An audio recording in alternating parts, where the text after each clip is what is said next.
suis Odette Raïsambake, coordonnatrice nationale des produits ASBL et cofondatrice de la Clé des femmes émergentes.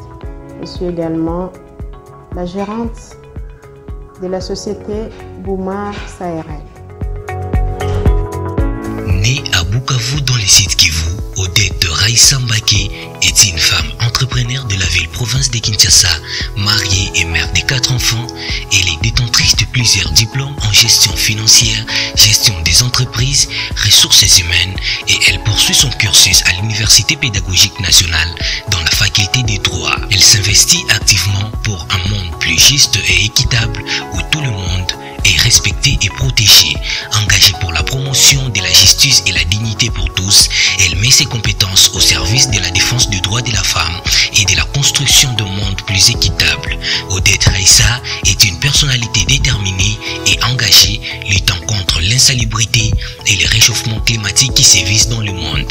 Elle lance son ASBL ProBip en 2021, association qui s'est spécialisée dans les secteurs de l'environnement et a comme domaine d'activité l'assainissement, les reboisements, l'aménagement ainsi que l'embellissement des villes.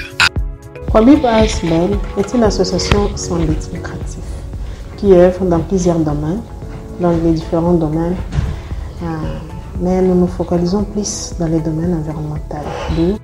La sensibilisation sur la protection de l'environnement. Nous avons aussi des pépinières parce que nous nous focalisons également dans les reboisements et à part ça aussi nous sommes dans l'assainissement. L'environnement est vaste, alors on ne peut pas dire que nous sommes dans l'environnement. On ne prend pas tout dans l'environnement, nous sommes dans le reboisement et la sensibilisation sur la protection de l'environnement. Après plusieurs années de recherche, elle a su déterminer ce qui allait et ce qui n'allait pas pour que ces secteurs soient enfin valorisés en lançant la sensibilisation sur la protection de l'environnement et la visite de sa pépinière ainsi que plusieurs autres descentes de quelques parties reculées de la ville-province de Kinshasa. Et j'ai fait 2 ans, j'étais en train d'y travailler. Et voilà, jusqu'en 2021, j'ai eu un bon résultat. C'est que vous êtes en train de voir aujourd'hui, ProBip, et nous sommes déjà sur presque toute l'étendue de la République, toujours dans le même champ d'action de la protection de l'environnement. L'idée m'est venue en tant que Congolaise, je dois porter un plus dans la protection de l'environnement surtout. J'ai trouvé que c'est un domaine qui est un peu négligé ici chez nous. La population, surtout la population quinoise, n'est pas sensibilisée sur la protection de l'environnement. Aujourd'hui, ProBip, je peux dire, a déjà fait 5 ans, 3 ans.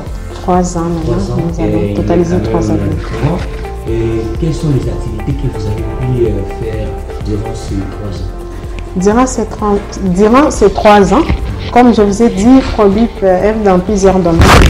On a eu à sensibiliser la population sur la protection de l'environnement dans certains coins de la ville de Kinshasa. On a eu à sensibiliser les gens sur l'assainissement public. On a eu aussi à sensibiliser les gens sur l'assainissement domestique. À part ça, on a eu aussi à planter des arbres dans des milieux ruraux, dans les milieux reculés, là où l'érosion terre et corps. On a eu à faire les descentes dans certaines écoles de la ville de Kinshasa pour sensibiliser les élèves sur les bienfaits de l'arbre. À cette occasion, on a eu à planter quelques arbres dans leur milieu scolaire afin de lutter contre le réchauffement climatique.